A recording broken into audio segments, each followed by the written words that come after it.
Bonjour et bienvenue à Impact Pod, votre clubhouse pour ces 6 nations. Donc moi c'est TK, l'américain de notre petit groupe. Et je suis très content d'avoir avec moi Charlie Bayer. Salut Charlie. Salut TK, ouais, ravi d'être avec vous, Charlie.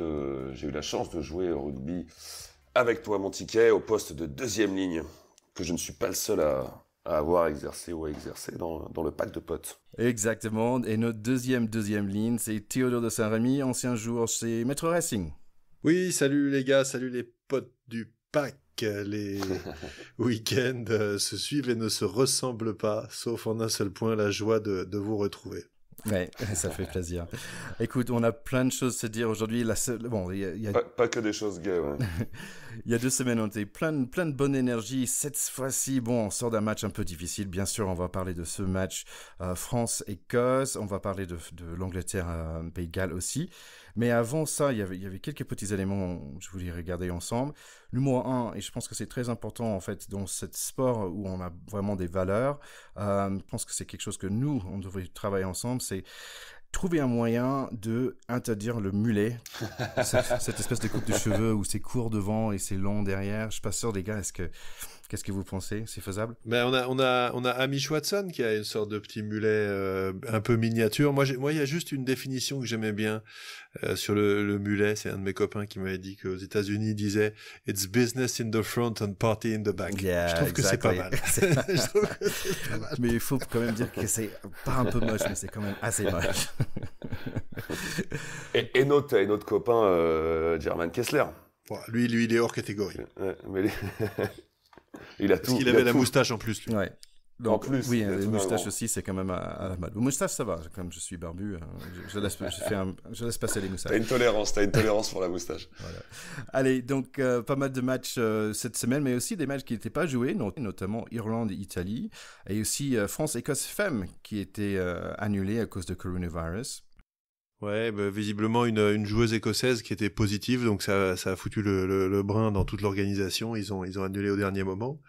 Et puis les matchs, bah oui, qui impliquent l'Italie. Là, l'Italie c'est carrément devenu un no man's land à cause de ça, et ça va avoir vraiment des impacts, y compris sur la fin du tournoi, puisque comme il y a des matchs qui sont reportés peut-être même à l'automne prochain, le vainqueur du tournoi, il sera connu dans 6 mois. C'est quand même, je pense, une première, et c'est difficile là d'avoir du coup le même enthousiasme que celui qu'on espérait avoir. Oui, c'est sûr. Ouais, après, si c'est que les matchs de l'Italie qui sont à rejouer, je pense qu'on connaîtra le nom du vainqueur, même sans avoir décidé. Non, pas du tout, parce que les Anglais qui doivent encore jouer contre l'Italie, ça fausse tout. Hein. On en reparlera tout à l'heure. Si vous n'avez pas assez de rugby, j'ai découvert avec le Major League Rugby aux États-Unis. En fait, on peut regarder des matchs sur Facebook Live. Et vraiment, j'ai pris plaisir de regarder un match de Toronto contre Colorado Raptors. Et vraiment, c'était un grand plaisir. Je trouve que c'est un niveau de rugby qui est complètement respectable. Ça me fait un peu bizarre d'avoir des présentateurs américains parler de rugby, parce que normalement, j'ai appris le rugby qu'en France et en français, donc je trouve ça assez marrant. Est-ce qu'ils y connaissent quelque chose? Est-ce que tu trouves qu'ils ont bien commenté? Bien, en fait, oui, mais c'est assez marrant parce que s'il y a normalement au moins un Anglais qui, dans chaque fois, il y a quand même un mec avec un accent britannique. Mais oui, je trouve qu'il se débrouille pas mal. Et surtout, je trouve que le produit sur le terrain, il est pas mal non plus. Hein. Je rappelle quand même que la première fois que tu avais entendu parler du rugby aux États-Unis, c'était dans un épisode de Friends, où il y avait un des potes de la bande de Friends qui jouait au rugby et qui était pris pour un fou furieux. C'est ça qui... Ouais, c'est ça. C'était Ross. Je pense que j'ai déjà dit, mais mon université, le rugby, c'était connu pour des fêtes assez fantastiques où tout le monde finissait à poil, mais bon. On voit pas du tout de quoi tu parles. Nous, on n'est pas concernés. Non, du tout. Ça n'a pas traversé l'Atlantique. En parlant de fêtes, il y avait quand même de LA Sevens la semaine dernière où c'était gagné par des Sudaf qui ont bien battu les Fidjiens. Et USA a battu la France, hein, l'USA qui a fini 5e et la France qui a fini 7e dans ce. Au Seven, tout est possible. Donc la France, quand même pas mal, parce qu'ils sont 4e en ce moment pour les hommes et pour les femmes dans la HSBC 7 Series. Plutôt pas mal. Allez, les gars, quand même, on est là pour parler de même si on n'a pas envie, on est là pour parler de ce match France-Écosse. Are you ready?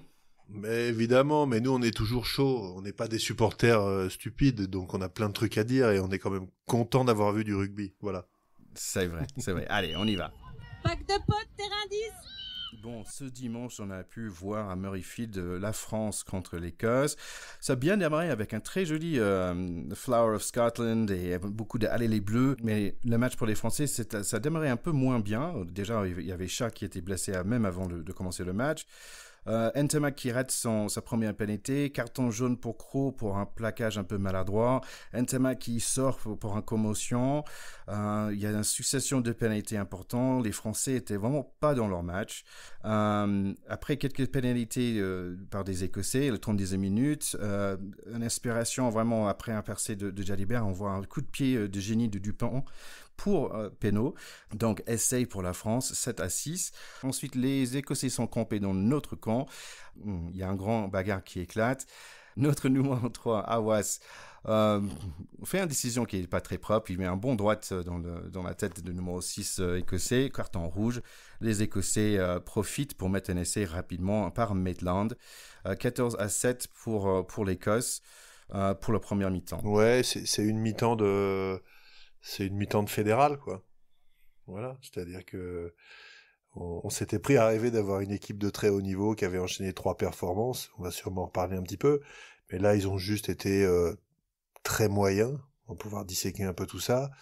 Et je trouve que la blessure à l'échauffement, les tout premiers gestes du match, etc., on a vite senti que c'était pas notre jour, quand même. Ouais. Pour moi, c'est toujours... j'apporte toujours beaucoup d'attention aux petites choses qui vont électriser dans le bon sens ou dans le mauvais sens les équipes et les situations. Et quand tu as un impact player qui est important pour le groupe, qui se pète à l'échauffement, qui part en boitant, toi tu es en train de faire ta fin d'échauffement avant de rentrer sur le pré, c'est pas bon. Donc onde négative d'entrée. Et ensuite, je sais pas, moi je me suis réveillé à la 30e, j'avais l'impression de pas avoir vu grand-chose. J'ai eu l'impression qu'il y avait un match... une espèce de bouillie de rugby avec beaucoup de fautes de main, de choses pas très intéressantes, pas très belles.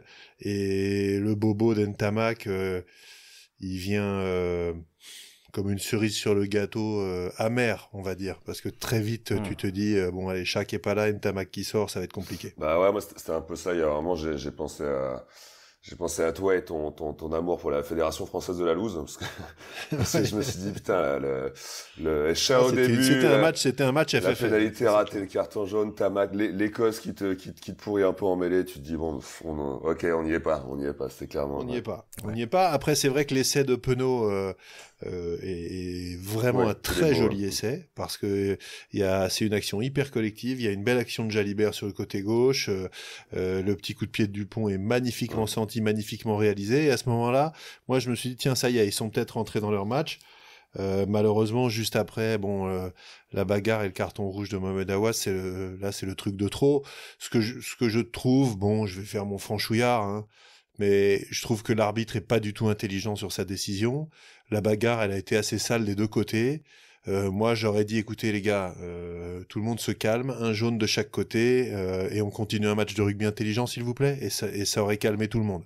Là, c'est vrai qu'un rouge, ça change. Parce que Awas, il en prend une droite, hein. Donc il passe un quart d'heure à regarder les images vidéo et en fait, ils s'en servent pas intelligemment. Ouais. Donc moi, ça me gave. C'est un peu ça qui m'a saoulé aussi. On va peut-être en reparler plus tard, ou d'attendre que Ticket nous raconte la fin du match, mais sur la bagarre, en fait, déjà, ça a duré 1000 ans de tous les angles de caméra, de revoir le ralenti. T'as bien vu que c'était un pugilat global, quoi. Il y avait pas soit tu regardes qui est à l'origine, ou qui a le mauvais geste à l'origine, mais tu vas pas te faire tout le déroulé au ralenti du truc pour savoir à quel moment un mec a laissé traîner un doigt ou machin. Et il y a un moment, non mais c'est vraiment, je trouve que ça fait trop. Et comme tu dis, Awas, avant de s'énerver, d'avoir un geste qui, en effet, ça appartient pas à ce niveau-là. On va plus refaire c'est humain, certes, c'est pas pro complètement, et ça doit plus se voir à ce niveau-là. Mais avant de le prendre, avant de le mettre, il s'est quand même fait bien chahuter, voire. Donc oui, moi je trouve que ça valait pas la peine de se mettre de se refaire l'action en slow motion avec tous les angles, quoi. Ce qui est sûr, c'est que c'est quand même ça mettait un peu d'ombre sur le jeu des Français. On a quand même, c'était 14-7 après la mi-temps. Il y avait un bon début pour la France. On arrive dans leur 5 avant que le fameux Hamish Watson avec son mulet extraordinaire mis bien les pattes sur le ballon, parce qu'il a fait que ça dans la journée. On l'avait repéré, lui, c'est un poison. Là-dessus, c'est vraiment un joueur exceptionnel. C'est sûr. Et bon, après, vite fait, l'Écosse marque encore un autre essai par Maitland à 44 minutes. La France ensuite récupère un touche, mais le lanceur écossais marque tout de suite après, donc un autre essai pour les Écossais. Les Français, ils ont eu un peu d'orgueil quand même et réussi à marquer un essai par Olivon. 28-17 le score à la fin. Bon, moi, je voulais dire bravo pour les supporters en gros, parce que bon, j'avais l'impression que c'était un stade chaud malgré le froid et le prix. Une victoire vraiment bien méritée par des Écossais. Bon, déception bien sûr pour la France, mais on sort de le terrain avec une défaite qui va peut-être nous coûter cher en termes de blessures. Mais bon, c'est aussi un apprentissage peut-être. Oui, il y a beaucoup de choses dans ce match-là. Je pense que l'équipe où on s'était pris à rêver qu'ils étaient invincibles, manifestement ils ne le sont pas, mais les équipes invincibles ça n'existe pas, donc tout le monde redescend sur terre. Ce qui est vrai, c'est que sur le prochain match on a quand même beaucoup de doutes sur la composition, parce que entre la commotion de Ntamak, la possible blessure à l'épaule de Dupont, le carton rouge de Hawass, ça fait quand même déjà beaucoup, sans parler de la blessure de Chat. Donc probablement ces 4-là ils peuvent pas finir le tournoi. C'est quand même des joueurs sur lesquels le staff s'était vraiment appuyé. Et moi il me semble que tout simplement c'était plus le jour des Écossais que celui des Français, et tout tourne pour eux. C'est-à-dire que carton jaune, c'est vrai un peu sévère, mais un peu, tu l'as dit, c'est une sorte de plaquage un peu raté. Il a un genou en terre, il fait absolument pas exprès, boum, carton jaune. Derrière le carton rouge, bon, ça tombe sur nous, ça aurait aussi bien pu tomber sur un Écossais. Et puis le petit essai qui nous tue, celui de la 64e, oui.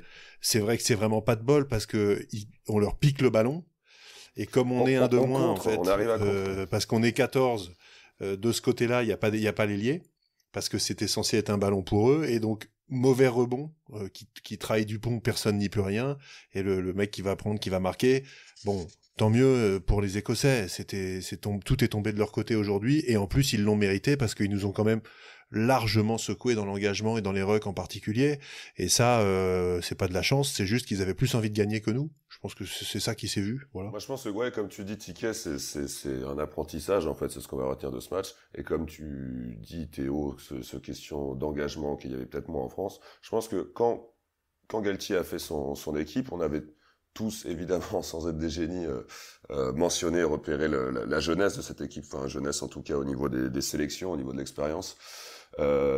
Comme elle était en confiance et que tout marchait, elle avait l'insolence de sa jeunesse, de sa jeune inexpérience, et tout allait très bien, et ils testent et ils essayent, et ils sont beaux et organisés. Là, on voit que quand ils se font un peu, quand il y a des doutes qui viennent peut-être, oui, du début de match, où ils voient leur impact player se faire mal, ou le fait de se faire chahuter parce que la guerre des rucks a été forte, tu vois que peut-être l'inexpérience les a un peu rattrapés, et la confiance emmagasinée, une fois la confiance attaquer et qui vacille un peu, ils avaient moins la baraka, moins l'allant qu'ils pouvaient avoir quand tout roulait, quoi. Donc je pense que là oui, et puis je trouve que l'équipe écossaise était globalement dans un bon jour, hein. J'ai trouvé que Hastings, le 10, a été quand même très bon à plusieurs reprises. Stuart Hogg a été excellent, c'est-à-dire que on s'était un peu plaint de l'avoir perdu comme joueur de grand talent. Là, tout simplement, il s'est rappelé à notre talent. On l'avait un petit peu appelé de nos voeux, pas de bol, c'est contre nous. Il a fait vraiment un très bon match. Et puis voilà, sur l'engagement et sur les rucks, encore une fois, Amish Watson, on l'avait noté, rappelez-vous les matchs de préparation de la Coupe du Monde. Moi je connaissais pas ce joueur, on avait tous été un peu éberlués du match qu'il avait fait. Il enchaîne ces prestations là, franchement, chapeau à lui, hein. C'est ça aussi quand même le rugby, c'est d'être capable de renverser des situations entre guillemets données pour perdu.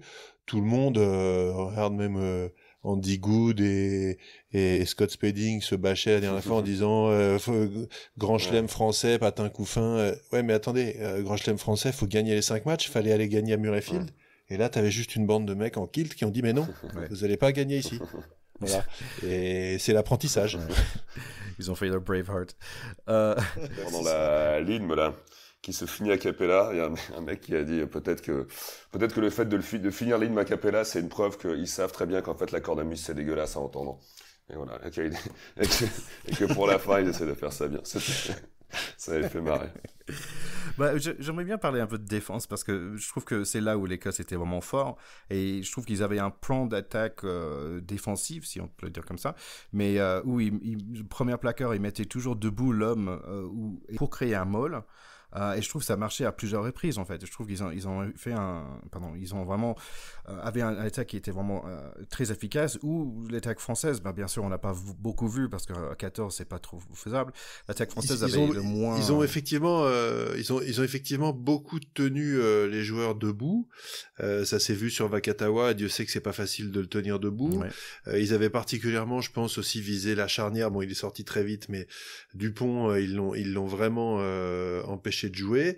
Et nous, à contrario, on a été un petit peu moins saignants en défense que sur les premiers matchs. Hein. Donc, est-ce qu'il y a de la fatigue? Est-ce qu'il y a d'autres éléments? J'en sais rien. Je trouve que sur l'essai qu'ils mettent juste avant la mi-temps, qui est celui qui nous fait très très mal, parce qu'à ce moment-là, on vient de prendre le carton rouge, donc on a un peu mal au casque. On se dit, bon allez, on tient 2 minutes, et puis on se fait la deuxième mi-temps en serrant les dents, et paf, on se reprend un essai là-dessus.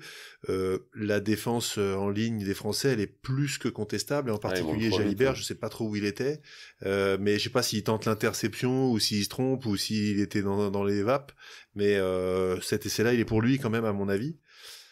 À part ça, je trouve qu'il a fait un match quand même intéressant. Il a lâché le ballon au pied un peu trop tôt, 2-3 fois, mais on voit que c'est quand même un gars qui a des qualités offensives et d'animation qui sont très présentes. Avec Bordeaux-Bègles, il est bon à ce niveau-là.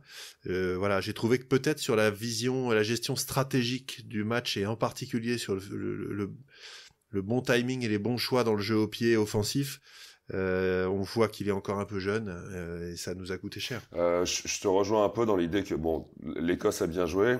Après, c'est pas des matchs comme on a pu être habitué tristement à en voir dans ces dernières décennies, où t'as un peu honte de ton équipe, où tu vois que, enfin, t'as honte de ton équipe. Non, c'est vrai, c'est pas le cas. T'as honte des mecs sur le terrain. Et là, c'était pas le cas, voilà. Moi, je suis d'accord. Il manquait peut-être quoi, un mec brillant, genre un Teddy Thomas. Dieu sait pourquoi il était pas là. Mais... non, je rigole. Non, mais c'est-à-dire que tous les mecs, il y a eu du courage jusqu'au bout. On va le chercher. Il y a du courage. Bamba, j'ai trouvé incroyable. Il y a des mecs qui sont peut-être un peu plus passés à côté. Ou l'MC qu'on a beaucoup vu depuis le début, il était un peu en deçà, mais il n'était pas tout roule, aucun joueur a été mauvais ou ridicule ou catastrophique. Peut-être pris et peut-être un peu désorganisé du coup, et peut-être, mais c'était pas un match. Faut pas oublier que les grands chelems sont quand même extrêmement difficiles à réaliser, que c'est pas un grand chelem tous les ans, le tournoi Destination, et qu'il faut, il faut beaucoup de petits éléments. Alors, sans doute, ce sera pour eux une leçon ce match-là, et dans une équipe qui doit grandir, j'entendais dire là, ils ont encore 33 matchs jusqu'à la finale de la Coupe du Monde ensemble. C'est intéressant, je trouve que c'est une manière assez marrante de le dire. Ça peut pas être 33 victoires. Ouais, voilà. Oui. Donc, ce qui va être intéressant maintenant, c'est qu'est-ce qu'ils vont retirer de ce match-là pour aller battre les Irlandais, avec la manière, parce que si on leur met pas 5 points, si on prend pas 5 points en soignant le goal average, ce qui est quand même pas gagné d'avance contre les Irlandais, les Anglais probablement remporteront le tournoi, puisqu'on est à égalité de points aujourd'hui, et que les Anglais doivent jouer les Italiens. Alors certes, ils les joueront au mois d'octobre, c'est pour ça qu'on saura pas qui est le vainqueur, mais j'ai regardé le règlement, c'est au goal average général. Et pour l'instant, on est à peu près kiff-kiff avec les Anglais, donc faut qu'on fasse, nous les Français, mieux contre les Irlandais que ce que vont faire les Anglais contre les Italiens. C'est quand même pas gagné. Ouais, c'est pas gagné d'avance. Hein, c'est pas gagné. Sûr, donc, ce qui est pas plus mal, c'est que ça va dégonfler la citrouille de tout le monde. Et c'est cruel de le dire comme ça. Mais le sport, la compétition, c'est aussi une école d'humilité. Et c'est aussi être un champion que de se relever après des défaites, y compris les défaites cruelles. Je pense que ça se voyait, qu'ils savaient aussi qu'ils allaient perdre un moment. Je trouve que, par exemple, à la fin du match, ils étaient là, ok, bon, on a perdu, on apprend, on va vers l'avant.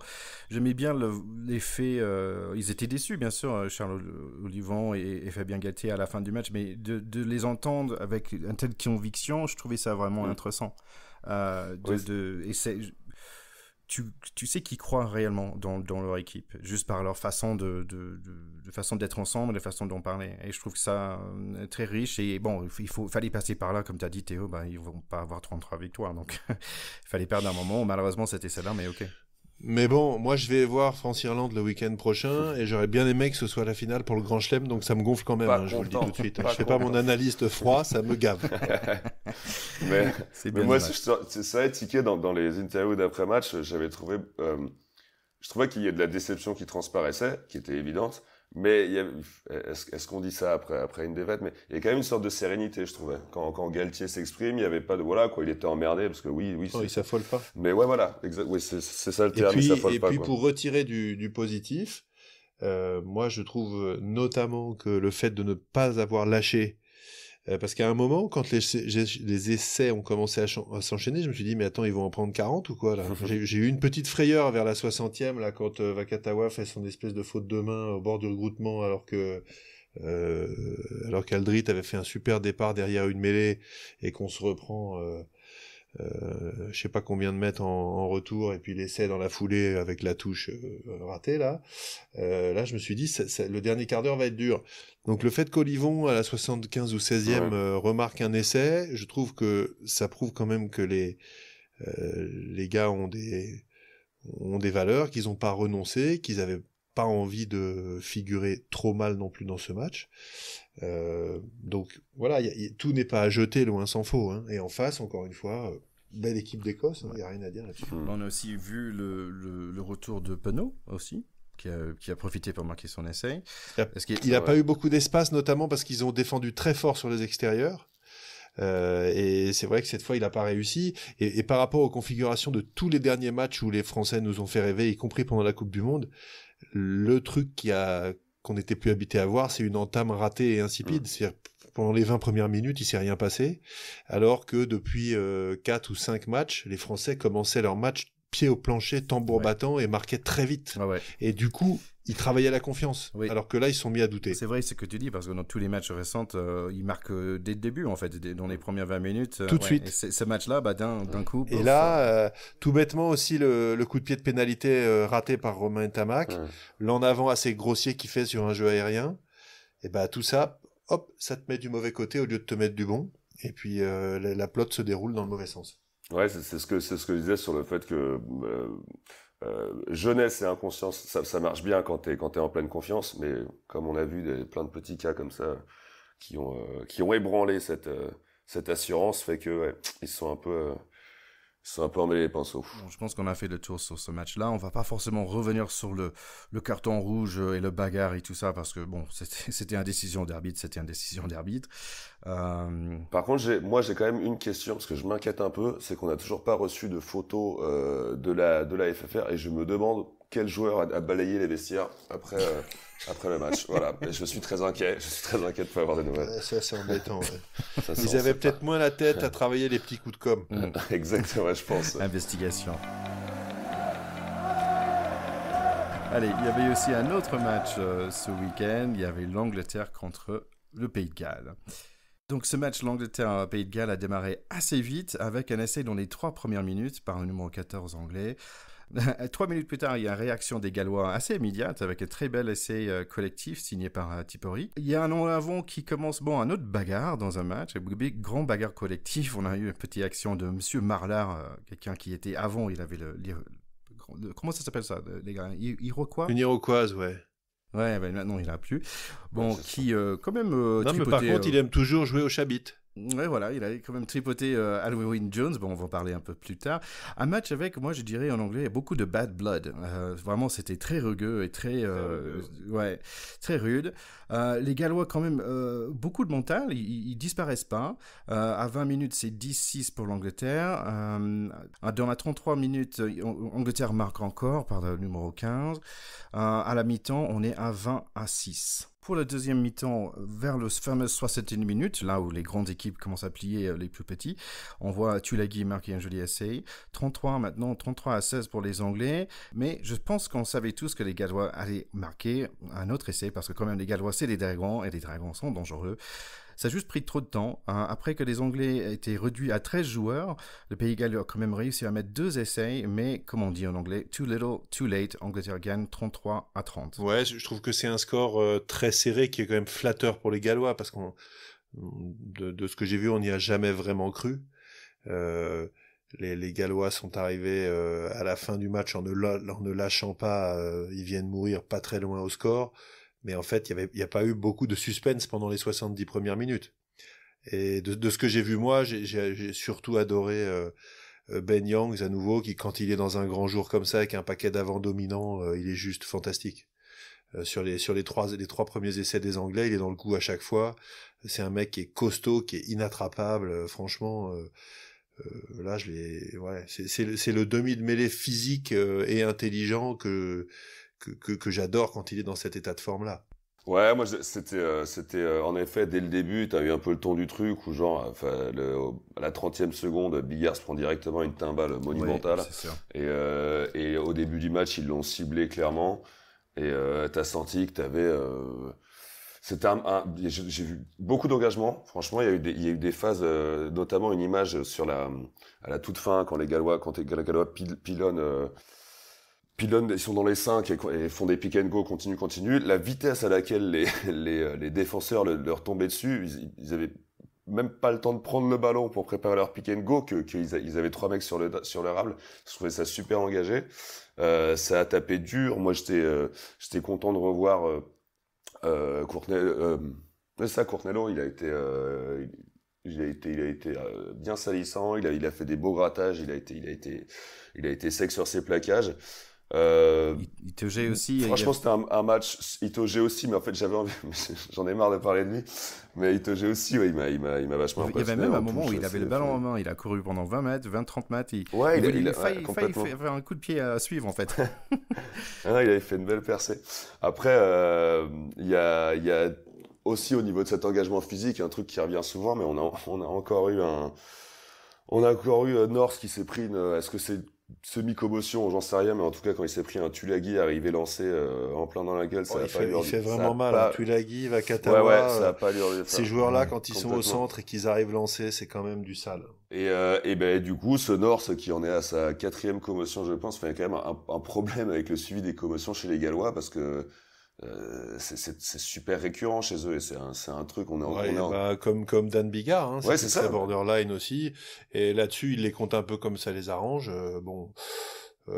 C'est un peu pathétique parce que on l'a quand même beaucoup dit, il s'agit de la santé des joueurs et les mecs eux, ils sont à fond dans leur carrière, ils ont envie d'y croire, mais c'est pourtant pas un sujet rigolo. Donc c'est vrai que je suis d'accord avec toi, je les trouve plus que légers sur le sujet, et comme d'habitude l'IRB est légère aussi, met en place des règles, et puis ensuite ouais mais bon, le président de la fête des Galloises, c'est mon pote, vas-y, on s'en fout, c'est lui qui gère. C'est un peu de ça, tu sens que c'est au petit bonheur la chance et que c'est pas forcément pensé pour les joueurs. Mais après de façon plus globale, donc moi sans parler des petits bobos, moi il y a un joueur que j'étais super content de retrouver, j'ai trouvé à un bon niveau, Navidi, il m'a fait vachement plaisir sur ce match. Et il y a eu il y a eu vraiment ça me faisait plaisir de le retrouver. Je dis pas ça parce qu'on a les mêmes goûts capillaires. Mais alors là on sait que tu mens un peu parce qu'on sait que t'es forcément tu ne peux pas être objectif vis-à-vis d'un Dre 2, on le sait très bien. Donc n'essaye pas de le préciser. Il y a une confrérie. Au moins c'est pas un mulet. Est-ce qu'on pourrait tenter en stratégie capillaire alternative, ce qui est ta spécialité et pas la mienne, Charlie, est-ce qu'on pourrait tenter le mulet Dre 2? C'est une vraie question, je pense qu'on pourrait peut-être... Alors, figure-toi, mais attends, pendant la Coupe du Monde, on a vu ça. Je crois que je l'avais relevé. Un mec qui avait un mulet de dread. Tu nous le trouves, s'il te plaît, on le mettra sur le Facebook pour nos écouteurs. Ah, faut que je le retrouve. C'était Raka. Faut que je le retrouve. C'était magique. C'était Raka. Oh, putain. Qu'est-ce que c'était moche. Oh, il était pas très long, mais... Je pense que t'as raison, là, Charlie, par rapport à... Ils ont vraiment ciblé Biggar, il n'y avait aucune question. Il tapait la balle bien dans l'air pour donner plein de temps pour deux. Ouais, c'est ça. Chaque fois, il était frappé par 2 Anglais, arrivé plein de balles. Ouais. C'était impressionnant, quoi. Et je pense que j'ai déjà décrit des Anglais comme des méchants dans un film des années 80. Mais c'est vraiment ça, en fait, parce que là, c'est presque comme le méchant, comment dire, au playground. Tu vois, qui pousse le gamin qui est plus petit. Et voilà, l'autre gamin qui se bagarre qui comme joue fou, dirty, quoi. il essaye de faire quelque chose et le grand qui juste il rigole, il le repousse par terre. Moi, je les vois plutôt moche. comme des méchants de films historiques, tu vois, des Anglais de la guerre de 100 ans, tu vois. Yeah. Avec la masse d'armes, l'armure qui fait du bruit, tout le machin, et le côté militaire un peu plus nombreux, puis on va vous marcher sur la gueule. Ouais, c'est ce petit côté-là. Bah, tu sais, dans les films Hollywood, si on veut un méchant, bah, on le donne un accent anglais, quoi. Donc, Mais nous, avec Charlie, on fait pas la différence, donc ça nous dérange pas. C'est vrai. Un méchant raffiné. Ouais. Ok. Mais quand même, il faut dire que ça c'était un vrai match à regarder quand même, parce que c'était un plaisir. Ouais, t'as raison, c'était l'Angleterre avec quand même la main dessous, mais pas comme Irlande. Aujourd'hui, je trouve quand même l'Angleterre. Bon, je suis étonné qu'on a pu les battre, parce que quand tu vois la façon qu'ils ont joué contre l'Irlande, il avait le match complètement en main. Et ce match aussi, l'Angleterre était vraiment très fort. Et t'as raison, Théo, tu disais, le score c'est un peu flatteur pour les Gallois. C'est exactement ça, parce qu'ils avaient le match en main depuis très longtemps en fait. Ticket, en effet, c'est un match très agréable à regarder, mais pas seulement agréable à regarder au niveau du jeu, c'était aussi très drôle à regarder, parce qu'encore une fois, on peut pas se quitter en parlant de ce match sans mentionner notre Joe Marler, qui nous régale à chaque fois avec des petites anecdotes, qui est très rugby, quoi, mais très rugby, pas de club, quoi, d'anciennes terroirs. Et pendant la petite générale là, que t'as mentionné tout à l'heure, pour calmer le jeu, pendant que les esprits s'échauffent, peut-être le sien s'est chauffé un peu trop, je ne sais pas, mais il a, je sais pas comment le dire, il a caressé le sexe de Alun Wyn-Jones. Nous, en France, on appelle ça un chabit. Oui, et ça, mais ça veut dire quoi exactement? C'est pas un gros mot? Ah non, chabit, en fait, tes enfants, ils ont déjà dû jouer à chat dans la cour, donc c'est toucher l'autre en fait. Sauf que le chabit, c'est toucher l'autre, mais sur la bite, voilà, tout simplement. Ah d'accord. Et c'est une discipline, hein, il me semble qu'il y a une fédération de chabit, etc. Il y a plein de trucs. C'est une discipline très ancienne, mais en général, on joue à ça à la 3e mi-temps quand on est bourré, quoi. On joue pas sur le match avec les caméras en pleine bagarre générale et le faire à Alun Wyn-Jones en plus. Faut avouer que c'était quand même assez créatif. Ouais, complètement. Au plus, le mec est choqué, quoi. Mais par contre, pour la petite minute culture, Laurent Dodge, ça venait des Guignols de l'info. Pour tout savoir, Ticket, c'était le personnage de Chirac qui faisait le chabit. À chaque fois qu'on lui parlait de problèmes de politique, machin, il détournait l'attention en disant chabit. Et voilà, c'était et bizarrement, les Français ont beaucoup aimé ça. C'est resté. Il y a une fédé qui s'est créée. Et voilà. Ce que je trouvais un peu pathétique, c'est que ça a pris des proportions infernales. Donc là, ils sortent le règlement. Donc effectivement, comme disait Daniel Herrero, le rugby, il y a 580 règles, dont 540 de trop, quoi, ou un truc comme ça. Et il y a des règles sur le fait qu'on n'a pas le droit de viser la nouille de son adversaire, ou ses petits grelots non plus. Et du coup, là, ils sont en train de parler d'une sanction qui pourrait aller jusqu'à X mois, X semaines. Bon, ok. 12 semaines et 4 ans. Entre 12 semaines et 4 ans pour un chabit, franchement, c'est grotesque. Mais moi, je trouve que ça rend l'affaire encore plus drôle, le fait qu'il y ait des articles, que ça prenne une dimension sérieuse, que des mecs qui vont se retrouver dans des bureaux en traitant du cas. Qu'est-ce qu'on fait, les mecs? Il lui a quand même touché la bite. C'est génial. Moi, je trouve ça encore plus drôle. Il y a des mecs qui écrivent des articles là-dessus, quoi. Thierry, est-ce que tu pourrais nous traduire chabit en américain, s'il te plaît? Oh, I don't know. Dick Tag. Dick Tag, ben voilà. Je pense qu'il faut proposer la fédération américaine de Dick Tag et tu peux être à l'origine d'un truc. Je pense pas. Ouais, non, je pense pas.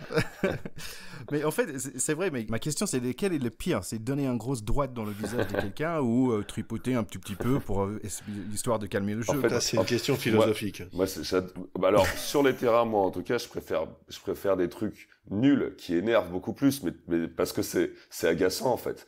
Enfin, mais il y a aussi le doigt dans l'oreille, tu vois. Le mec te parle, tu lui mets, c'est nul, tu vois. Mais le mec s'énerve. Et ce qui est très drôle, ça m'était arrivé une fois comme ça de tomber sur un pilier où je lui mettais à chaque fois dans les rugs des petites baffes, mais limite des caresses de joue. Et le mec était venu vers moi à la mi-temps, mais énervé. Mais il me dit, mais putain, mais si tu veux me faire quelque chose, au moins, mets-moi des droites, quoi, des vraies droites, sois en mode. Et je fais, bah non, moi je suis amoureux, c'est comme, mais le mec, il montait en pression. Et, ça fait partie de l'ascendance psychologique, quoi, ou quoi. C'est peut-être des grands mots pour un Chabit, mais... On va voir. En tout cas, j'espère que ce pauvre Marler qu'on aime bien va pas se retrouver suspendu 6 mois pour ça, parce que ce serait quand même assez ridicule. Ouais. Ceci dit, il a quand même un peu pété les plombs, et faut être honnête, si sur un terrain de rugby, dès que les mecs sont à moins de 30 cm, tout le monde joue à Chabit, ça ressemble plus à rien non plus. Ça va vite devenir... Et il faut quand même... C'est un autre sport. C'est un autre sport. Bah, en fait, j'aimais bien sa réponse sur Twitter, il disait juste bollocks. C'est tout ce qu'il a dit. J'avais même pas vu ça. Oui, et je trouve ça génial. C'est incroyable. Bon, monsieur Marler, on vous aime bien. Si vous parlez le français, on vous aime beaucoup. Bon, les gars. Et on rappelle quand même que c'est ce Joe Marler qui a été, lors de la défaite au Stade de France, offrir son maillot à Mohamed Aouas pour sa première cape, parce qu'il le connaissait pas. Pour lui, c'était son premier match France-Angleterre, etc. Et quand il a voulu lui rendre l'appareil en lui offrant le sien, il lui a dit non, c'est ta première, tu la gardes. Ce qui est tout à fait élégant, nettement plus que son geste contre les Gallois. Donc il peut être très con et très classe. Exactement. Ouais, exact. L'apanage des grands. Je peux pas, j'ai pas de potes. Bon, même si on n'a pas eu Irlande contre Italie, il y avait quand même Portugal contre Géorgie, n'est-ce pas, Charlie? Oui, absolument. J'étais envoyé spécial à Jean-Bouin, que je connais bien, pour aller voir ce Portugal-Géorgie. Exceptionnel Portugal-Géorgie à Paris. Et pourquoi, me direz-vous? Eh ben, c'est la fédération portugaise qui a eu cette idée de délocaliser ce match. Donc le Stade français a prêté son terrain de Jean-Bouin gracieusement pour l'occasion.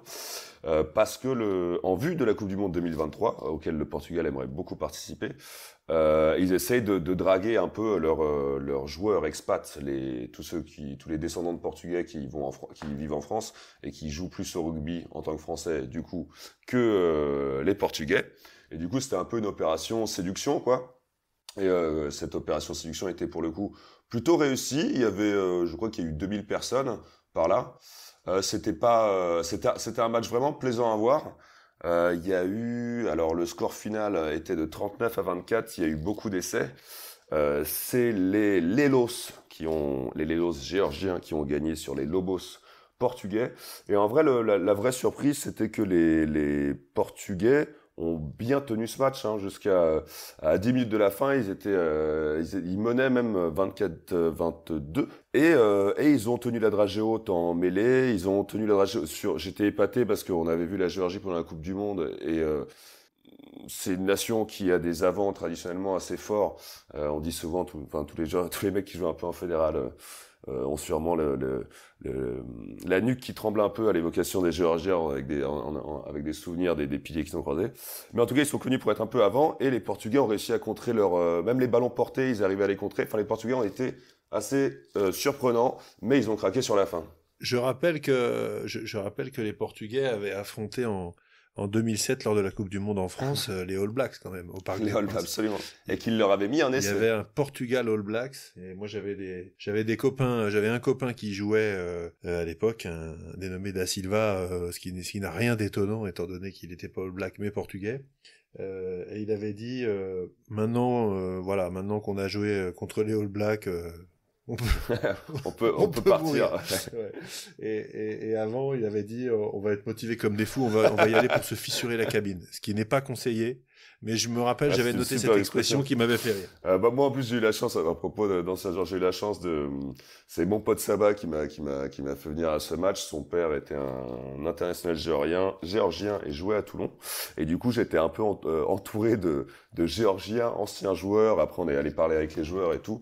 Je t'avoue que j'étais content de serrer des paluches, mais j'ai un peu tremblé parfois parce que quand je les vois arriver avec leurs grandes mains, mais c'était très agréable. Et en plus, comme quoi je suis complètement impartial et ouvert à tous, parce que je fais aussi une petite dédicace à mon pote Tom Lacarpe, que vous connaissez sous Twitter peut-être sous le nom de Totozino, qui est d'origine portugaise, du coup, qui était venu les supporter, et étrangement aussi, allez savoir pourquoi, un supporter du Racing. Donc, c'est que comme quoi tout est possible.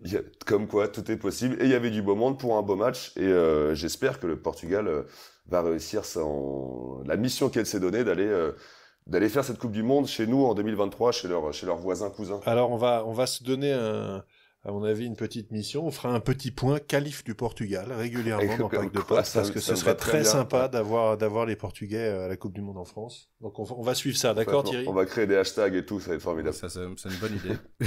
Charlie, j'avais une question barbe, parce qu'on a dit pendant la Coupe du Monde quand même, Géorgie, c'était vraiment l'équipe le plus barbue. Est-ce que c'est toujours le cas ? C'est toujours le cas, et en plus ils ont une barbe dense et très belle. C'est un beau pays de barbe, hein. Et de rugby aussi apparemment, puisqu'ils ont gagné ce match-là. Bah, parfait. Si un jour on a genre Portugal et Géorgie qui veut entrer dans les 6 nations, est-ce qu'on pourrait avoir un 6 nations mais qui va dire peut-être 8 nations, mais qui dure aussi en octobre par exemple, qu'on a une première phase comme on a aujourd'hui, et après une deuxième phase en fin d'année? Bah, a priori, ce qui était, il m'avait semblé avoir lu, ce qui était envisagé dans les projets de faire venir le Japon ou l'Afrique du Sud, des projets de grands génies sans doute, c'était plus d'aller taper dans les cases internationales de juin, par là. J'avais lu sur les 3 matchs qu'on a normalement, donc c'était plus ça de... Donc ça voudrait vraiment plus rien dire, parce que le charme du tournoi, c'est quand même un peu la pluie et la boue. Enfin, t'as un peu ce côté-là dans l'idée du tournoi que tu vois, qui était 5 nations avant, que tu vois depuis longtemps. T'avais un peu ce combat-là, et je trouverais ça bizarre ça ferait bizarre un match en été. On n'en est pas là, mais je crains effectivement que ceux que j'appelle les foufous du sport business continuent de nous dénaturer le truc. 5 nations, c'était bien, 6, c'est pas mal, 7, 8, 9, puis après combien, en fait? On s'arrête plus. On joue tous les week-ends les matchs internationaux, plus tous les week-ends les matchs... Enfin, là, c'est aussi le sujet, après, de la course à l'échalote, d'avoir toujours plus de matchs pour faire toujours plus de pognon. Mais c'est quand même la santé des joueurs dont il s'agit. Donc moi, j'y suis plutôt opposé, de même que je suis plutôt opposé à l'arrivée de fonds de pension XYZ qui sont dont les motivations sont forcément purement financières, et on sait que la finance fait pas toujours bon ménage avec l'éthique. Donc je suis circonspect. J'espère qu'on n'aura pas un jour des matchs du tournoi des 12 nations au mois d'octobre. D'accord. Bah, ce serait encore, pour le coup, parce qu'on en parlait par rapport à la Géorgie, moi je trouve que ce serait plus justice et sportif de faire un système ou de montée ou de descente, même si ce serait dramatique pour ce qu'est le tournoi de 6 nations. Mais l'un dans l'autre, si tu veux faire venir de nouvelles personnes, fais un système de montée et de descente. Aucune nation l'acceptera, évidemment, parce que c'est une machine Afrique pour les 6 fédérations qui font partie du tournoi des 6 nations. Mais la vraie équité pour voir des nouvelles têtes dans ce tournoi, ce serait de faire un système de montée et de descente. Oui, c'est vrai. Mais parle pas de ça à Thierry, parce que dans le sport américain, ils savent pas ce que c'est. Ils ont que des ligues fermées, parce qu'il faut que le business soit prévisible. Voilà, si tu as dépensé tes milliards pour avoir une équipe, il faut que ça reste. Il faut que ça reste là. Il y avait quand même un dernier match pour nous ce week-end, c'était les U20. Oui, les U20, contrairement à leurs grands frères, ils ont été gagnés en Écosse, avec a priori un gros match de Jordan Joseph. C'est un beau bébé, lui, quand même. Hein. Ouais, une des futures stars annoncées du rugby, s'il confirme, parce que on en a eu beaucoup des annoncés qui n'ont pas confirmé, mais c'est un magnifique joueur qui joue au Racing, d'origine haïtienne, ce qui est assez rare et on peut le souligner. On n'a pas beaucoup de sportifs issus d'Haïti, qui est un pays qui a tout plein de problèmes, mais qui est un pays avec des francophones et des sportifs de talent. Jordan Joseph en fait partie. Et ils ont gagné 29-20 ou je sais pas quoi. 29-22, oui.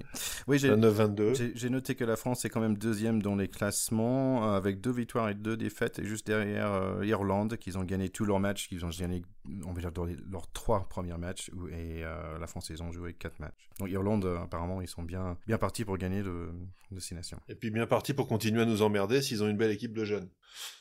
Oui, voilà. Bon, en tout cas, la semaine prochaine, on va quand même essayer de taper les Irlandais à domicile pour finir le tournoi sur une bonne note. Hein.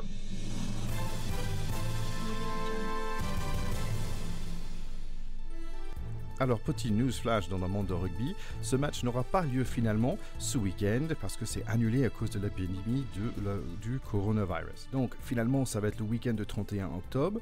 Mais vous inquiétez pas, le Pack de Potes est là pour vous la semaine prochaine avec un autre épisode. Donc, revenez la semaine prochaine quand même, où nous allons faire le bilan sur ce tournoi de 6 nations assez inhabituel.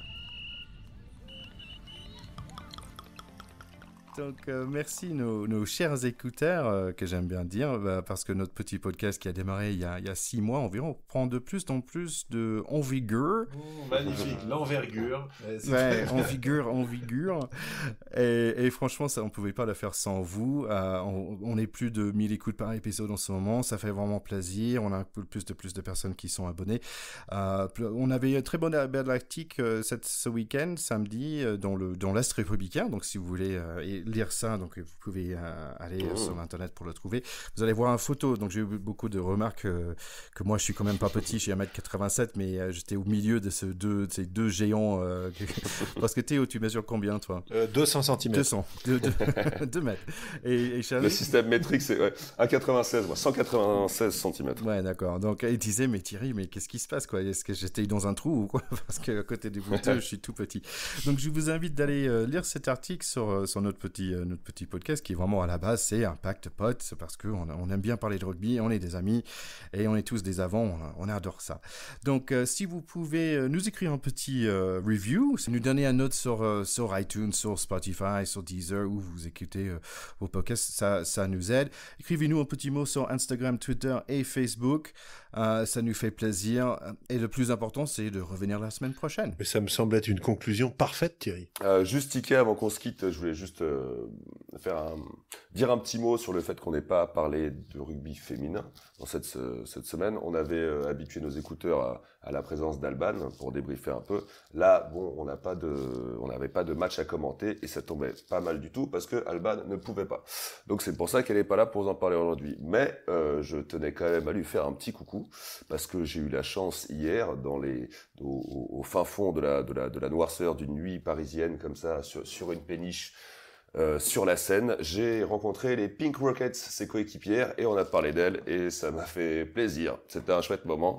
Tu t'es tenu correctement, Charlie? T'as représenté le pack de potes avec dignité, classe? Définie dignité, parce que avec joie et entrain, en tout cas. Parfait, voilà, c'est déjà très bien. Mais j'ai tenu à peu près debout, donc voilà, tout allait, tout était bien. Donc, les gars, merci beaucoup pour cet épisode. N'oubliez pas d'aller écouter notre épisode bonus sur le rugby féminin avec Alban et Charlie. On a eu des très belles échos, des très belles retours, merci. Allez, bonne semaine à vous, les gars. Bonne semaine, les copains. Remettez-vous bien de ce triste dimanche. Et on se retrouve avec enthousiasme. Bah oui, et puis le week-end prochain, on va essayer de faire mieux. Voilà. Ciao, les copains. Parfait. Allez, ciao, les gars. Salut, bye bye. Bonne semaine.